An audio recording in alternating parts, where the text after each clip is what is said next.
अरे राम राम राम, ये युवती तो कितनी सुंदर है। इसकी जैसी रूपवान स्त्री तो मैंने आज तक नहीं देखी। मैं तो इसकी तरफ ही खींचा चला जा रहा हूँ। हे सुंदरी, तुम कौन हो जो अपने इस सौंदर्य से सबको अपनी ओर खींच रही हो? राजकुमार जी, उठ जाइए। अब और कितना सोएंगे आप? जल्दी से हमारे साथ चलिए। महाराज की हालत बहुत ज्यादा बिगड़ गई है। आप सपने की दुनिया से बाहर आइए राजकुमार। अरे मंत्री जी, क्या हुआ आपको? सुबह सुबह इतना अच्छा स्वप्न देख रहा था, आपने उसे तोड़ दिया। राजकुमार जल्दी चलिए, महाराज की हालत और भी ज्यादा बिगड़ गई है। वो बार बार आपको पुकार रहे हैं। जयसिंह की यह बात सुनते ही राजकुमार जल्दी ही अपने पिता के पास जाता है। पिताजी, आपको अचानक से क्या हो गया? रात को तो आपकी तबीयत एकदम ठीक थी। बेटा, अब मेरा अंतिम समय आ चुका है। अब मेरे ऊपर किसी भी दवा या दुआ का असर नहीं होगा। नहीं नहीं पिताजी, आप ऐसी बात मत किया कीजिए। मैं आपको कुछ भी नहीं होने दूंगा। पुत्र, ये सारी बातें छोड़ो।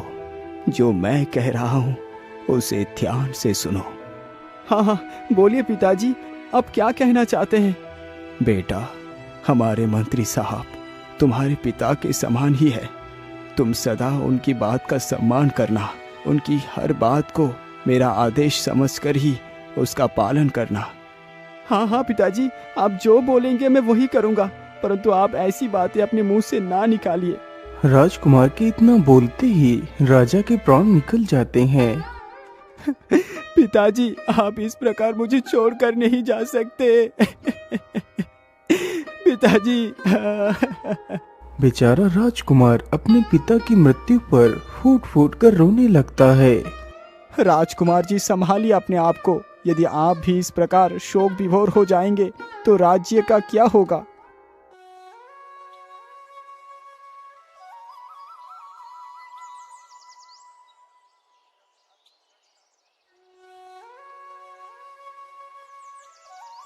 राजा की मृत्यु के पश्चात राजकुमार को ही राज्य का राजा बना दिया जाता है। महाराज, इस वर्ष का सारा कर रूपी अनाज एकत्रित कर महल के अन्न भंडारों में जमा कर दिया गया है।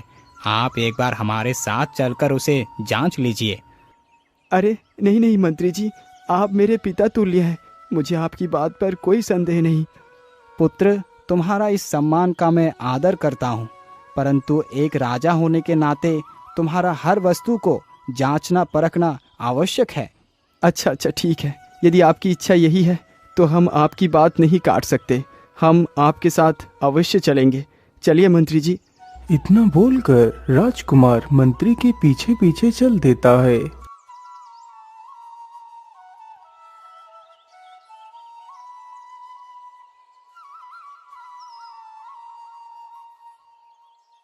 महाराज, यहाँ पर 2 कमरे हैं और दोनों ही अन्न से भरे हुए हैं। आइए, हमारे साथ अंदर आइए।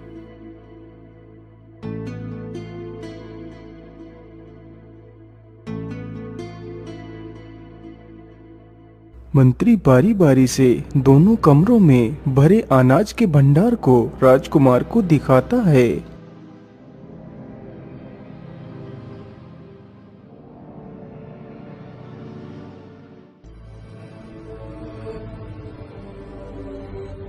मंत्री जी, आपने बताया था यहाँ पर सिर्फ 2 कमरे हैं, लेकिन यहाँ तो एक तीसरा कमरा भी है।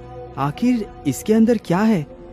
राजकुमार जी, इसके अंदर क्या है वो मैं आपको नहीं बता सकता। ये आदेश आपके पिताश्री का ही है कि इस कक्ष से आपको दूर ही रखा जाए। परंतु क्यों मंत्री जी? आखिर इस कमरे के अंदर ऐसा क्या है जिसे मैं भी नहीं देख सकता? चाहे कुछ भी हो जाए, मैं इस कमरे की सच्चाई को जान कर ही रहूंगा। मंत्री के बार बार समझाने पर भी राजकुमार अपने जिद के आगे अड़ा रहता है। वह मंत्री की एक भी नहीं सुनता। पिताजी, मेरा मित्र यदि इतना जिद कर रहा है तो आप उनसे कमरे का रहस्य क्यों छुपा रहे हैं? महाराज की मृत्यु के पश्चात ये सारा राज्य पाट, धन दौलत, बाग बगीचे सब कुछ इन्हीं का ही तो है। फिर आप इन्हें रोक क्यों रहे हैं? बेटा, तुम ठीक ही कहते हो, सब कुछ इन्हीं का तो है, लेकिन महाराज ने मरते मरते मुझे आदेश दिया था कि राजकुमार को इस कक्ष में मत ले जाना। यदि मैंने उनके आदेश का उल्लंघन किया तो उन्हें बुरा लगेगा। वैसे पिताजी, अब तो राजकुमार ही हमारे महाराज हैं। उनकी आज्ञा का पालन करना हम सबका कर्तव्य है। यदि आप राजा के दुख का इतना ध्यान रखते हैं तो हमारे इन राजा के दुख का भी तो ध्यान रखिए। दरवाजा खोल दीजिए। राजकुमार को दुखी देखकर हमारे राजा को भी शांति नहीं मिलेगी। यदि ऐसी बात है पुत्र, तो ये लो चाबी और इस कमरे को खोलकर देख लो। चाबी मिलते ही मंत्री पुत्र दरवाजे को खोलता है और तीनों ही कमरे के अंदर प्रवेश कर जाते हैं। राजकुमार अपनी नजरों को जल्दी ही पूरे कमरे में इधर उधर दौड़ाता है, लेकिन उसे कमरे में ऐसा कुछ भी खास दिखाई नहीं दिया। वैसे ये कमरा भी बाकी कमरे के समान ही है। आखिर इसमें ऐसा क्या खास था जो पिताजी मुझे नहीं दिखाना चाहते थे? राजकुमार इतना बोल ही रहा था कि तभी राजकुमार की नजर सामने एक तस्वीर पर पड़ती है। अरे ये क्या? ये तस्वीर तो उसी युवती की है जिसे मैं कई बार अपने सपने में देख चुका हूँ। आखिर ये सुंदरी कौन है? राजकुमार, ये मयूर राज्य की राजकुमारी सुषमा है। वाह वाह वाह! इस सुंदरी के रूप के आगे तो स्वर्ग की अप्सराएं भी नतमस्तक हो जाए। इसके रूप की व्याख्या करना असंभव है। इसीलिए मंत्री जी, मैं राजकुमारी सुषमा से ही विवाह करूंगा। ये मेरा वचन है। जब तक मैं राजकुमारी सुषमा को अपनी पत्नी नहीं बना लूंगा, तब तक सिंहासन पर नहीं बैठूंगा। अरे नहीं नहीं राजकुमार, आप ये कैसी बातें कर रहे हैं? राजकुमारी सुषमा से विवाह करना इतना भी आसान नहीं। वो 7 समुंदर के बीच रहती है। तो क्या हुआ मंत्री जी, मैं राजकुमारी सुषमा को पाने के लिए 7 समुंदर के बीच भी पहुंच जाऊंगा। राजकुमार जी, यदि आप वहां पहुंच भी गए तो राजकुमारी से विवाह करना तो दूर, उनसे भेंट करना भी संभव नहीं है। आज तक वहां जो भी गया वो कभी लौट कर नहीं आया। फिर मैं आपको ऐसे अनहोने काम में हाथ डालने की सलाह कैसे दे सकता हूँ? मंत्री को जिस बात का डर था वही हुआ। राजकुमार बचपन से ही हठी था। वह जिस चीज के लिए हट कर लेता था वह उसे प्राप्त कर ही सांस लेता था। मंत्री बार बार राजकुमार को वहां जाने से रोकता है, लेकिन हठी राजकुमार मंत्री की एक बात भी नहीं सुनता। मित्र, तुम्हारे पिता तो मेरा साथ नहीं दे रहे। क्या तुम इस कार्य को सफल बनाने में मेरी मदद नहीं करोगे? तुम तो मेरे सच्चे मित्र हो। राजकुमार, संभालिए अपने आप को। आप इतना दुखी ना होइए। एक मंत्री पुत्र होने के नाते ना सही, एक मित्र होने के नाते मैं तुम्हारा साथ अवश्य दूंगा। पुत्रों, ये तुम दोनों को क्या हो गया है? आखिर तुम दोनों जानबूझकर दहकती आग में क्यों कूदना चाहते हो? पिताजी, अब चाहे कुछ भी हो जाए, यदि राजकुमार ने उस राजकुमारी से विवाह करने का वचन लिया है तो हमारा कर्तव्य है अपने राजा के प्रत्येक वचन को पूरा करने का। इसीलिए आप हमें ना रोकिए। हम दोनों कल सुबह यहाँ से मयूर राज्य के लिए प्रस्थान करेंगे।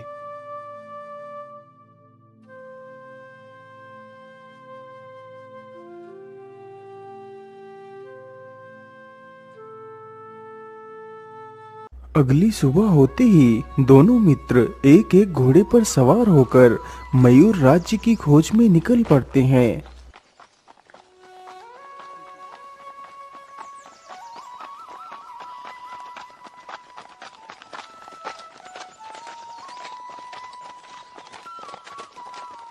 उन दोनों को चलते चलते सुबह से शाम हो जाती है। वैसे मित्र, अब तो शाम हो चुकी है और जल्दी से रात भी हो जाएगी। सुबह से चलते चलते हम थक भी गए हैं, इसीलिए कोई सुरक्षित स्थान देखकर वहीं पर रात गुजार लेते हैं। हाँ मित्र, आपका कहना एकदम उचित है। हमें जल्दी ही किसी सुरक्षित स्थान पर रुकना होगा। ये सारी बातें करते करते वह दोनों एक बगीचे के पास पहुंचते हैं। अरे भाई, आज रात इस बगीचे में ही रुकना कैसा होगा?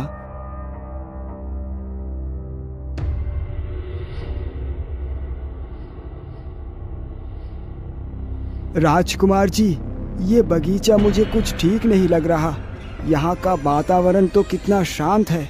ऐसा लगता है जैसे इस बगीचे में जरूर कोई रहस्य छुपा हुआ है। मित्र, तुम तो कितना डरते हो। इस बगीचे के अंदर कोई भी रहस्य नहीं है। चलो अब इसके अंदर चलते हैं। राजकुमार अपने मित्र की कोई बात को नहीं सुनता। मजबूरन उस मंत्री पुत्र को भी बगीचे के अंदर जाना पड़ता है।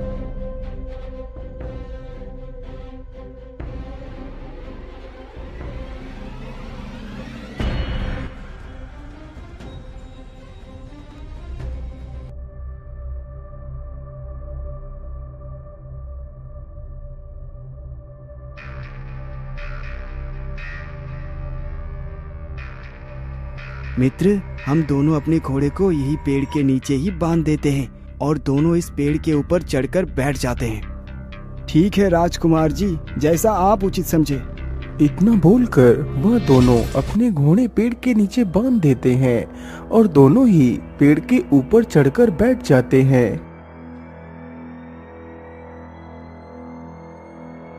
हे भगवान, पता नहीं राजकुमार ने हमें किस मुसीबत में लाकर फंसा दिया है।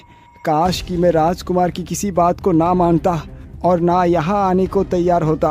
राजकुमार का मित्र ये सारी बातें सोच ही रहा था कि तभी वह देखता है कि आकाश की ओर से कोई उसकी तरफ ही बढ़ता हुआ चला आ रहा है।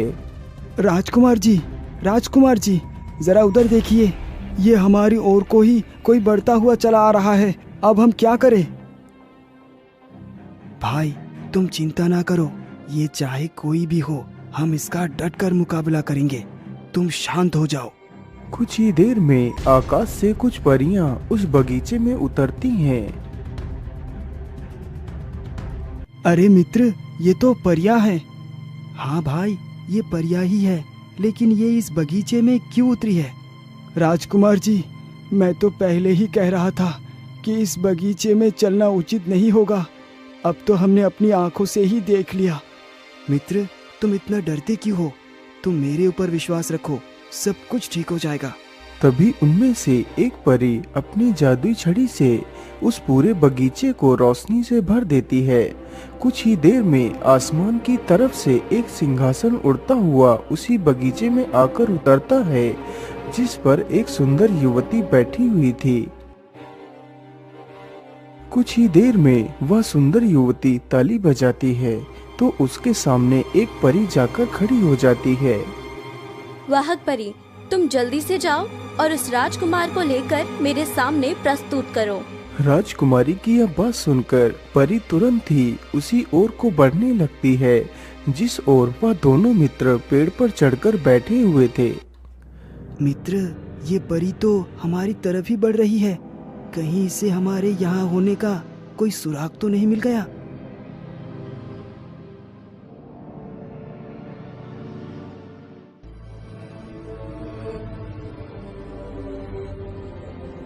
राजकुमार जी, आप पेड़ से नीचे उतर आइए। हमारी राजकुमारी आपको बुला रही हैं। लेकिन तुम्हारी राजकुमारी को मुझसे क्या काम है? राजकुमार जी, इसका जवाब तो स्वयं राजकुमारी ही दे सकती हैं। आप हमारे साथ चलिए।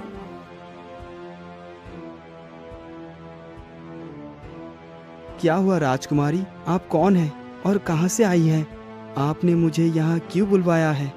राजकुमार जी, मैं परीलोक की राजकुमारी उत्तरा हूँ। मुझे श्राप मिला है कि जब मैं पृथ्वी लोक पर आकर किसी राजकुमार से विवाह करूँगी तो मुझे मेरे पंख वापस मिल जाएंगे। परंतु क्षमा कीजिए राजकुमारी जी, मैं आपसे विवाह नहीं कर सकता। लेकिन क्यों राजकुमार?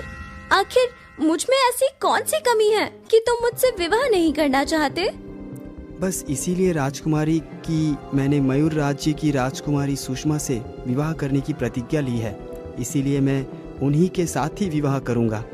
राजकुमार जी, यदि आप राजकुमारी सुषमा से विवाह करना चाहते हैं तो अवश्य करिए, लेकिन आपको मेरे साथ भी विवाह करना होगा। यदि आपको मेरे इस विवाह से कोई आपत्ति नहीं तो मैं जरूर आपके साथ विवाह करूंगा, लेकिन अभी नहीं। जब मैं वापस आऊंगा तो तुम्हें अपनी पत्नी बनाकर ही जाऊंगा। वैसे राजकुमार जी, आप राजकुमारी सुषमा से विवाह करने जा रहे हैं, लेकिन क्या आपको यह पता है कि आप वहां तक पहुंचेंगे कैसे? वहां पर पहुंचना इतना आसान नहीं। राजकुमारी जी, यदि मैंने प्रतिज्ञा ली है तो कैसे भी कुछ भी करके मैं राजकुमारी तक जरूर पहुंचूंगा। राजकुमार जी, वहाँ तक पहुँचना बहुत ही कठिन है। तुम्हें रास्ते में अनेक प्रकार की समस्याओं का सामना करना पड़ेगा। तो फिर आप ही बताइए राजकुमारी, मैं वहाँ तक कैसे पहुँचूं? राजकुमार जी, आप परेशान न होइए। आप मेरी इस अंगूठी को अपनी उंगली में पहन लो। जब तक आप इस अंगूठी को पहन कर रखोगे, आपका कोई बाल भी बांका नहीं कर सकता। इतना बोलकर राजकुमारी अंगूठी को राजकुमार को दे देती है। राजकुमार जी, अब तो लगभग सुबह होने वाली है। अब हम लोगों के वापस लौटने का समय हो चुका है। आप निश्चिंत होकर जाओ राजकुमार, आप अपने मकसद में जरूर कामयाब होंगे। इतना बोलकर परियां वहाँ से चली जाती हैं। फिर वह दोनों मित्र भी वहाँ से आगे के लिए निकल पड़ते हैं। अरे वाह राजकुमार, आप तो विवाह करने निकले थे राजकुमारी सुषमा से। रास्ते में एक और सुंदरी राजकुमारी मिल गई। ये सारी बातें करते हुए वह दोनों आगे बढ़ते रहते हैं।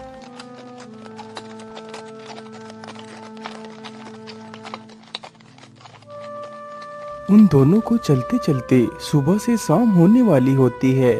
तभी रास्ते में उन दोनों को एक चरवाहा मिलता है। अरे भाई, आप लोग इधर कहाँ जा रहे हैं? आप लोग इधर को मत जाइए, इससे आगे का जंगल बहुत ही खतरनाक है। आप मेरी मानो तो यहीं से वापस लौट जाइए। अरे चरवाहे, शायद तुम जानते नहीं कि हम कौन हैं। खतरों से खेलना हमारा शाही शौक है। इतना बोलकर वह दोनों मित्र आगे बढ़ चलते हैं। अरे मित्र, आखिर इस जंगल में हमें क्या खतरा हो सकता है? राजकुमार जी, खतरा तो मुझे भी नहीं पता कि क्या होगा, पर जो भी होगा उसके मुकाबले के लिए हम चौकन्ने होकर चलेंगे।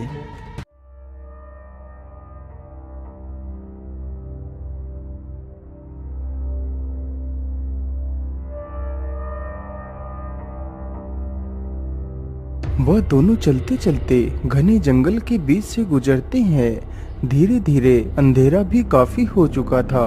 सामने कुछ भी दिखाई नहीं दे रहा था। तभी उन दोनों ने देखा कि सामने से दो आंखें चमकती हुई उनकी तरफ बढ़ती चली आ रही हैं। अरे ये क्या है? ये सामने से कौन आ रहा है? राजकुमार जी, आप फिक्र ना करें, मैं आगे जाकर देखता हूँ। इतना बोलकर उसका मित्र अपने घोड़े से नीचे उतरकर सामने खड़ा हो जाता है तो देखता है कि सामने एक खूंखार बाघ उनके ऊपर हमला करने के लिए तैयार है। अरे दुष्ट बाघ, तू हमारे रास्ते से हट जा, नहीं तो मैं तुझे खत्म कर दूंगा।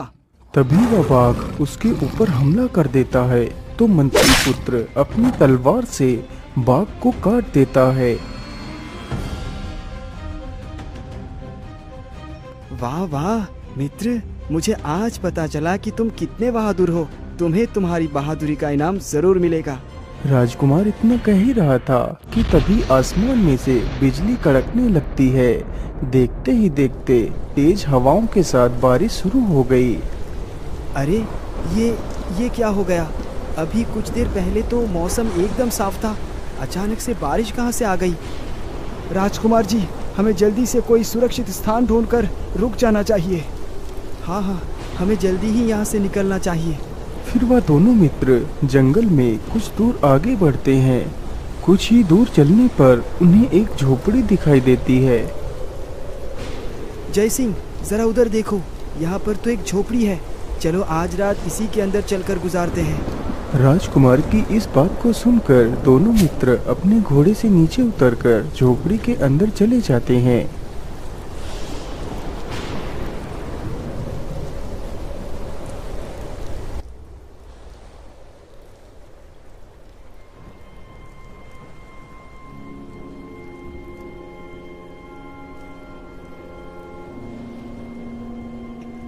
मित्र, इस झोपड़ी में तो कोई भी नहीं रहता है। हमारी आज की रात आराम से कट जाएगी। वैसे भी सुबह से चलते चलते हम दोनों कितना थक चुके हैं। मुझे तो बहुत जोर की नींद आ रही है। मैं तो सोने जा रहा हूँ। आ जाओ, तुम भी सो जाओ। राजकुमार तो इतना कहते ही सो जाता है, लेकिन उसके मित्र को नींद नहीं आ रही थी। हे भगवान, पता नहीं अभी मयूर राज्य और कितनी दूर है। ये जंगल तो खत्म होने का नाम ही नहीं ले रहे। जिसकी वजह से जंगल में भटकना पड़ रहा है। काश कि मैं राजकुमार को पहले ही समझा पाता।